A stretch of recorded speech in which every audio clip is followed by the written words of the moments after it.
right, we're going to save the other raffle prizes for in just a little bit because I want to get to our feature presentation today, which is our wonderful County Commissioner Chair, Mr. Mark Kujala. Mark, you want to come on up? Tell us all about what's going on in the county. Well, thanks, Scott. And we got our technical issues straightened out. Nothing's changed, by the way. There's always this struggle right at the beginning of this.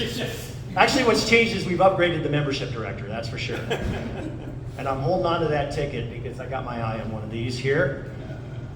I want to thank Jennifer Benoit from Clatsop County for helping me put these slides together.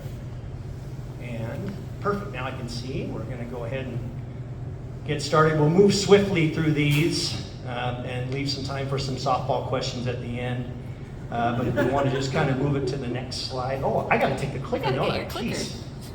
Hello. This isn't a full service. This is not full service. Regina, thank you for getting it all set up. I really appreciate it. Okay, some of the things we'll talk about, government at work, just some background, board priorities, major projects going on, and then some future issues that we're keeping our eye on. So we'll start with, oh boy, it's hard for me to read from this far away. So here's some background. Here's our 5 functional areas that the county has influence on: public safety and justice, public health, land use, housing, transportation, economic development. We work closely with Cedar and Kevin Leahy. Culture and recreation, of course, are general government functions. Major county departments, of course, are the Sheriff's Office, roads, public health, community development, and assessment and taxation, which is the planning and building department, and then clerk, elections, assessment and taxation.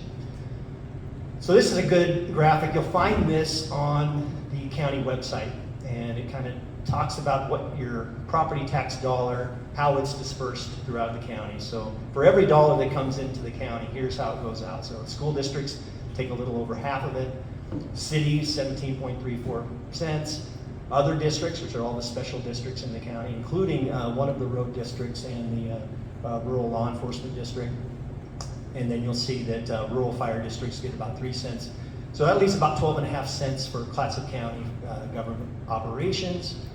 And then that's divided amongst these several departments and activities. Public safety and justice.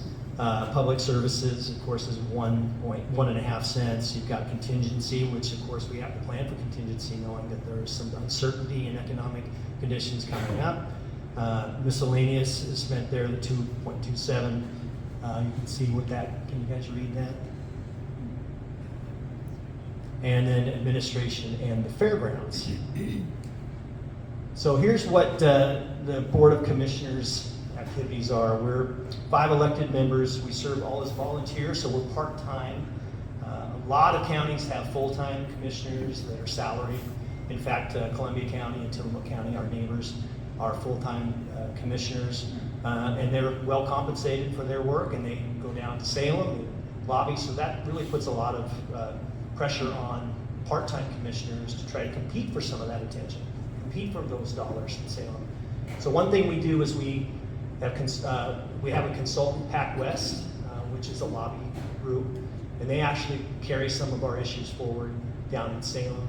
That gives us a presence down there. Thank goodness we've done that. This is going to be our 3rd year using PAC West, but it's certainly a challenge to be a part-time commission and to have the same kind of voice down in Salem as a full-time commission does.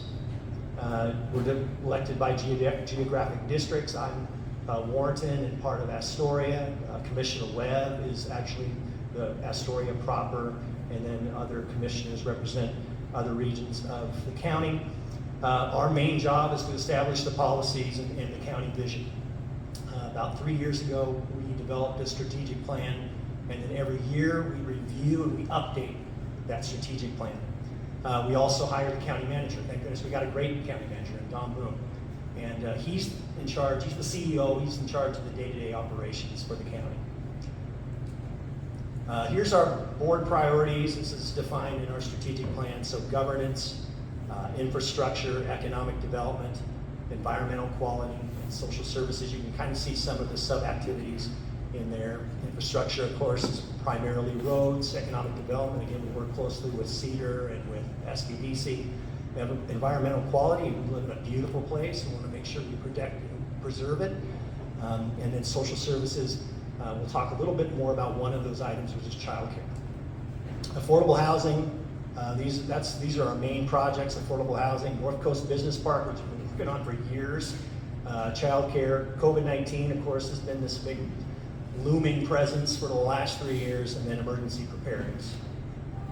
And in affordable housing, we convened a city leadership group and housing task force about 6 months ago. So we met all of the city staff and electeds from Seaside, Astoria, Warrenton, and then Clatsop County all met out at the Fairgrounds. We talked about all of these issues, and Jeff Adams, who's from Colorado, who's actually the community development director in Cannon Beach, gave a great presentation about how they had used some of these action items in Colorado and how he thinks it could translate to our county. We then met as a smaller work group, and we're continuing to meet on a monthly basis. And it's really just a way to be a collective, speak as one voice, whether there's some funding available for housing opportunities throughout the county, and then also to identify some areas where there's some affordable housing that can take place. Clatsop County identified 31 areas within city limits that we think can be a venue for affordable housing. So we made those available to the public, and we actually had Seaside identify 2 of those properties as ones they think that they can build on. So we made that transfer, and they're working on a couple projects down in Seaside. I'll show you a little preview of the housing dashboard. That's going to be a really effective tool to kind of give us an idea on what kind of affordable housing is available and what's going to be coming online in the near future. We're enhancing our partnership with NOAA. And then, do people know what Project Turnkey is? Project Turnkey is actually something that the state legislature started back in 2020, and it provides funds for local governments and nonprofits to purchase hotels and actually turn that into transitional housing. And so there's a project actually in Seaside that they're looking at doing this. The county had to apply to be eligible, and we actually just learned about a week ago that we were selected to be one of the counties that this might be an option for us going down the direction. I think that Providence Seaside Hospital and Columbia Behavioral Health, or Classic Behavioral Health Care, are actually looking at one of the sites in Seaside to do a Project Turnkey project. Here's a little screenshot of the housing dashboard. You'll see that there's the link down at the bottom of how you can get to it. And this identifies existing affordable housing in the county. So you can drill down on each one of these areas and see exactly where the address is and where it's located. Gives you a little description about the property as well. And then it also, with this green, that kind of bluish green dot, those are all the county surplus lands that we've made available for affordable housing development or social services development. So you can identify those throughout the county as well, drill down on and see exactly where that's at, how much acreage is involved. And then this is for new development. These are proposed developments that are starting up within the county. And this again, you can drill down on each one of these and get a little more information. Kind of works similar to the web maps on the Clatsop County webpage. But it's something we're continuing to build, so as new properties come online, they're going to be added to this dashboard, and we'll kind of keep this available so that people within the community can find out what's going on. North Coast Business Park. So, 50 years ago, this was going to be an aluminum plant out in the Warrenton area. And aluminum plant never happened. It sat undeveloped for years, and then about 20-some years ago, Clatsop County started selling off parcels, which became Costco, Walmart, and some of the retail development out in Warrenton. One of the people that developed out there was Wes Eastrick at Atman Investments. He's actually the one that developed the Costco site. We put this out for an RFP for any developer that might be interested in purchasing the property and developing it. he was the one that came up with the only reasonable proposal. And so he is going to be working on, developing that property. We're going to get some jobs out there. We're going to be able to put it on the tax rolls finally. Big development for us.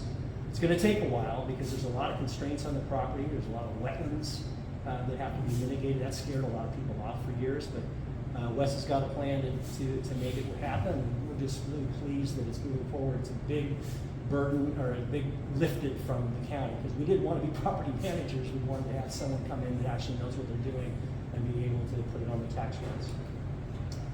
So the Child Care Task Force, this is something that started about a year and a half ago.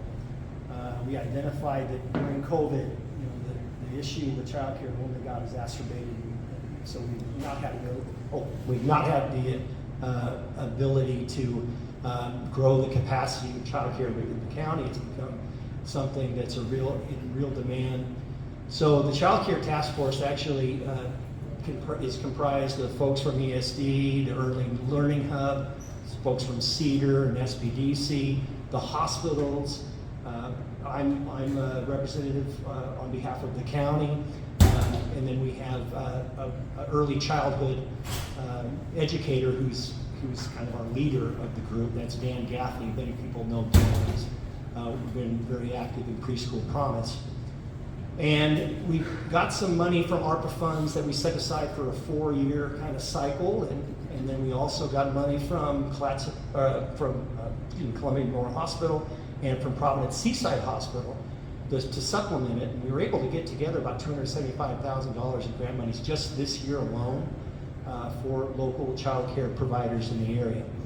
We just went through this grant review or application process and review, and we'll be making some announcements shortly about some funding that's going to go out to local daycares in the area. But one of the big parts of this is not just about dispersing the money, it's about getting some resources for child care providers in the area.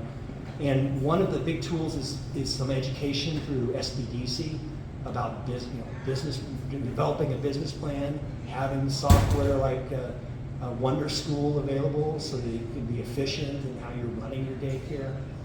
So that's something Jessica Newhall has got a cohort of all just child care providers. And she's going to be providing this training over the next 3 months. And I think in the end, a lot of our child care providers are going to be armed with a lot better resources on how they can make that a sustainable and then a growth operation, because it's a really challenging field to be in. And we appreciate that this is going to, hopefully attract more investment from other businesses, from other people in the community that want to be part of this. And then next year we'll be doing another grant round for local area providers. Of course, COVID-19 has been everybody's focus over the last 3 years, and one of the things we noticed is that we don't have great outreach into the community, to the disadvantaged community, and want to provide better access for everybody in Clatsop County. So we purchased a public health van that goes out to communities, rural areas in the county. You've seen the boosters, the latest booster clinics. I know that they've been running into some supply issues because so many people have been wanting to get the booster. That last Friday's event actually had to be canceled, but they are going to continue to reschedule and provide that to the community. And then Jing Cheng Wong is from upstate New York. He's our new public health director. Graduated from Harvard in public health. He's been 20 years in the field. He's an epidemiologist by trade, and actually has a nationally recognized program in Maine and in New York State. So he's been a real find for us. We're really glad to have him on board. He's been here in Clatsop County for about 4 months now. And then we also hired a new leadership in our emergency preparedness. Our emergency management director is Justin Gibbs, who comes to us from North Carolina. And one of his first things was to develop this 6 Weeks Ready campaign, which is going to be talking about all types of natural disasters within the county that could possibly occur. And so he's going to be providing education on each one of these, and then it's all going to culminate kind of with this Get Ready community event out at Camp Rylea Saturday, October 8th. So I encourage folks, if you're interested, to come out to Camp Riley on the 8th and learn more. And we're really pleased with Justin. We know we needed to beef up our emergency management department. We've had issues with flooding and other things where we need to see better coordination with all cities and county leadership. The new jail, so this is going back to 2018. We had the $20 million bond passed. This is going to expand the capacity, you can see, to 148 beds. We're currently at 60 beds. And the project status, I don't have a date where it's going to be open, but I know that they're making huge strides here, completing the build out of the control room, painting cells and housing areas, and then the parking areas are going to be completed soon. So it's coming right along. It's out there at the OYA, the old OYA facility in Warrenton. But this is going to be a big step. Eliminate forced release of adults in custody, so you won't be having to release people because we don't have the space. We're going to have appropriate housing for the adults in custody with contagious illness, behavioral problems, more program and treatment areas, improved environment for staff, and of course improved medical treatment. So these are all huge benefits, huge upgrades for Clatsop County.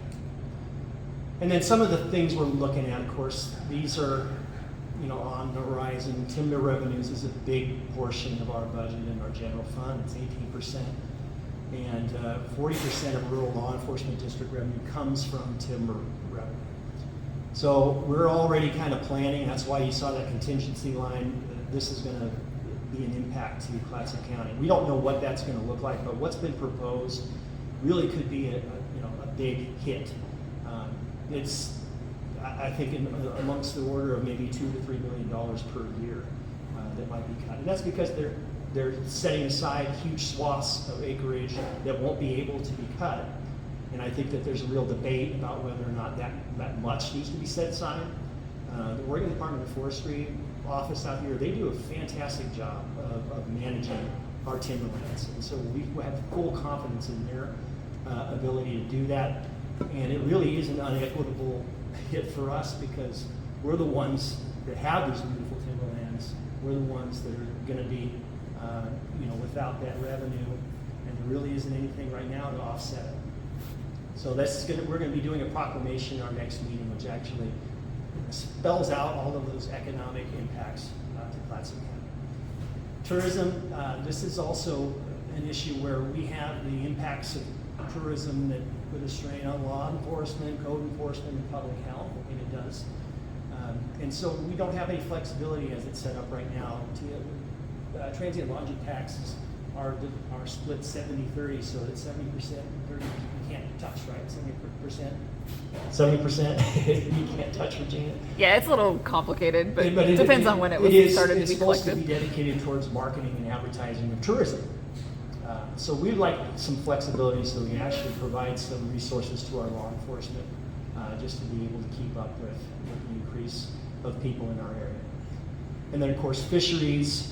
When the river was shut down over Labor Day, that was a huge blow to so many people in the community. Hotels, restaurants, so many people had to cancel their trip to come down because fishing at Buoy 10 was closed.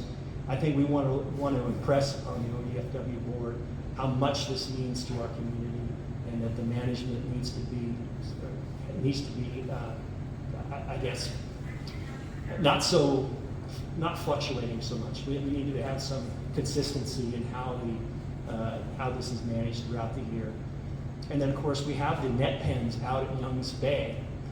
We had the ODFW come here in April, and they were going to go tour the net pens where Clatsop County actually raises fish and then releases them, and then they come back, and we have a gillnet fleet that catches them. It's a terminal fishery out in Youngs Bay. Well, they closed that when the ODFW board came for their visit, and I mean that's something that should never be closed. It's off the main stem of the river. This is something that that the fishermen and the county has provided for, and so it was kind of an illustration of how the decisions that are being made in ODFW have real impacts here. So we want to see better partnership with ODFW about how fishing seasons are set and about commercial, that balance between commercial and sport fisheries here on the lower Columbia. Okay, that's my last slide. So I do want to thank people that have been involved with boards and committees. I know David Ozer, he's on our budget committee here. I know that there are Jack Ficken, he's on our fair board. We couldn't do it without volunteers that work on all of the boards and advisory committees throughout the county. It's just, we appreciate it so very much. And we have a great staff. Clatsop County has a great staff. We have a great county manager, does a fantastic job. So I just wanted to leave it open for questions. Any questions? Yes, Rachel. I'm just curious about the fisheries part of it. How much communication or collaboration happens With across the river. So they have a contact group that actually talks about what the Washington Department of Fisheries and Oregon Department of Fisheries are doing. So they are supposed to kind of coordinate activities, but there is a disconnect right now because Washington Department of Fisheries says one thing, Oregon Department of Fish and Wildlife has not always agreed, and they haven't brought the Washington Department of Fishery and Wildlife recommendations to the board because of the procedural things. So that's one of the arguments that Fish Shop Fisheries and other groups around here have said, hey, we've got to work together, more collaborative. So there has been a little bit of breakdown. It's supposed to work seamlessly, that the two states are setting the seasons identical, but that's not always happening.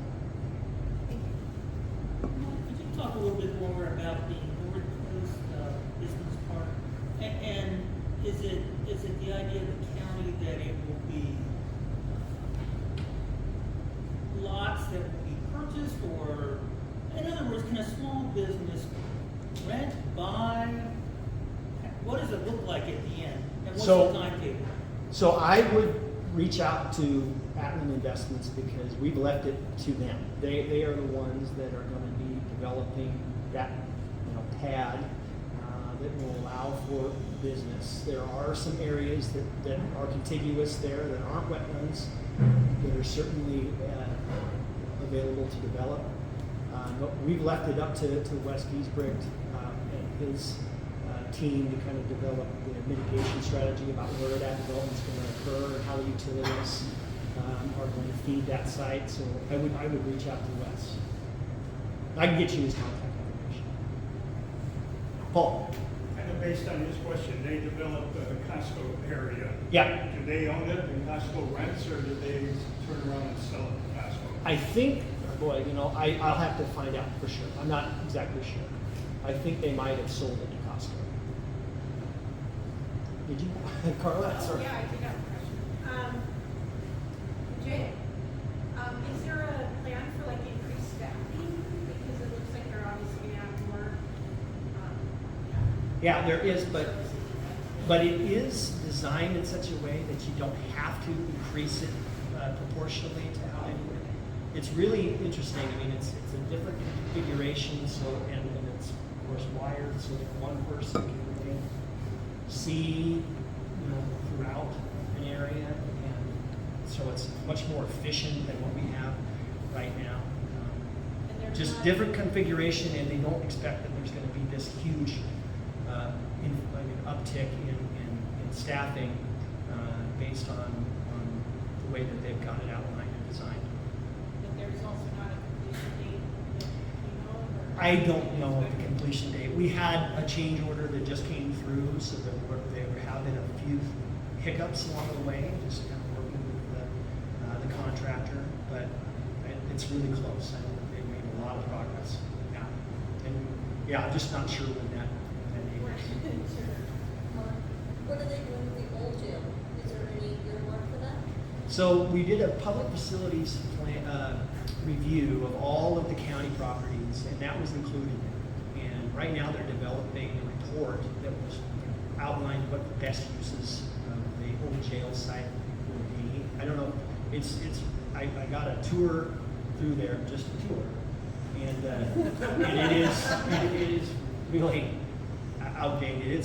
I don't know what it can be really great for. We talked about storage, and there's some county, overflow that maybe could go in there. But all options are on the table. We're waiting to hear what back the consultant that did the report has to say, what the best use for that facility is. Hi, yes. How do you plan on adjusting the sustainable housing needs in our community that we've got all these bonds open for, without looking at the child care facilities? Because a lot of these households and families that need sustainable housing have children. And working from experience with DHS and other organizations, there is no available housing for families, and child care facilities are almost overrun and non-existent. Yeah, well, I agree. It is something that has to work hand in hand. I think that the Child Care Task Force understands that the main priority is to try to grow capacity. So we have existing child cares already.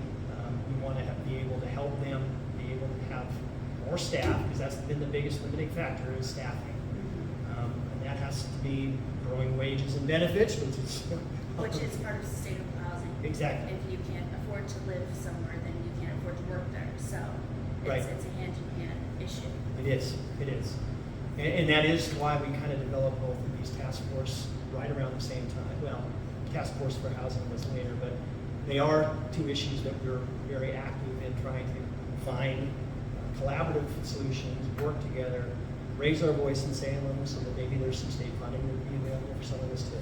Have you looked at other rural communities? Because we are not the same style of footprint as Portland or Seattle or Tacoma, those different areas that have the same housing issues and same sustainability for childcare. Has there been any research done in more rural communities that have our ideal? Yeah, we've looked all over. In fact, one of the models for, and this is specifically to the child care, but it all stems to others as well. But Michigan model is one that we really focused on. They have kind of a one-third. So it's 1/3 paid for parents, 1/3 is paid. I guess the funding model is actually businesses take 1/3 and they're kind of subsidizing that child care, and then you'll have the parents, and then you'll have some government funding as well. So it's not all on tuition. People are able to sustain these child cares with less than tuition because they're subsidized through some other means. That's something that we're kind of looking at and seeing if that would be a model for us as well. It's really kind of also the basis of this $275,000 that's set there, because that's some government funding, and then it's also some private funding as well. I just know that if you can't afford to go to work, you can't afford to pay childcare, and it ties a lot of people's hands. Yeah. in this community. True. It's one of the biggest issues, not just us, but everyone across nations. Yes, Chris.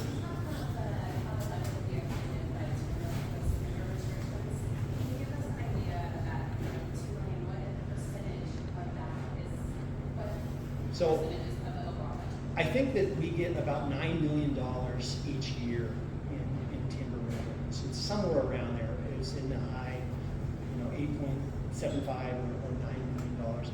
And that is about 30% or 35% of what that figure is.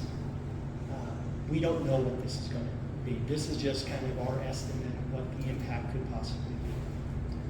But it's significant, and that could really affect services that the county provides. It could, affect jobs. So we're looking at it. Yeah.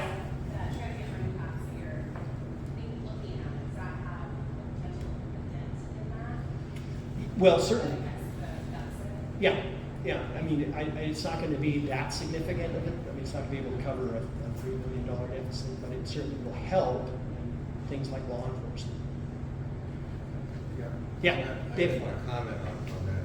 This is something that affects every public entity, county school districts, college, and the chamber is doing its part way it can to mitigate these decision-making practices. So your chamber, who is your chamber participation is helpful. Yeah, and very appreciative as well. Yeah. Mark, if you want to compare the budget, annual budget and the number of employees in the county, for, let's say, just Astoria, I don't have a good feel for, how big is the county, budget-wise, and how big is Astoria? I know Astoria is not your bailiwick, but sort of struggling with, Yeah. I will get back to you on Okay. that one. Because I don't know what Astoria is, and Well, just. Not exactly sure where what's we're the at. count? well, I think, I'm not exactly sure what our total budget is. It's bigger than Astoria, much bigger. Yeah, again, yeah, I mean, we're tasked with more of the social services and some other activities, law enforcement, public health, or law enforcement takes a big portion of that. So, yeah. When you're talking about the percentage of potential revenues, I got to thinking, well, so what's the total budget, Yeah. Like, do the math. Yeah. Not as I mean, I would venture a guess of 60 million. I don't know what it is, though. Yeah. Well, the total's about 100. Yeah. All everything. Yeah. It's on the website. There we go. Yes. Could you expand upon why it was necessary to expand the jail to $2.5 times the size that it is now? Yeah, because we had a real problem with, I mean, we have grown substantially since that jail was built. And right now, we have an issue where we're having to let release people, within days when they should be in jail. They should be serving time. And so this has been a big struggle. We've been working with other counties, Tillamook County, Columbia County, to send adults in custody to them to actually house while they're awaiting trial or whatever it is. And they've lost, their ability to house individuals as well. So this has been a real need for us. It's been, I remember back when Sheriff Bergen was the sheriff, he was coming to us saying, hey, we've got to build a new jail. They've been looking at different sites around the county for a long time. And this was finally, the bond in 2018 gave us the ability to actually act on it. And we had the facility, Oregon Youth Authority, that went empty as that closed. Presented opportunity to actually use that as the base and to be able to expand the Oregon Youth Authority and make that a new county jail. So do you anticipate then that there will be other counties then using it as a resource too, that there will be empty beds available for? I don't think there will be space for, I think that they're actually going to need every one of those beds for Clatsop County. Any other questions? Okay, well, thank you guys. Thank you, Mark. Great presentation. Really had some great speakers this year, and we'll continue to have great speakers coming up next year. So if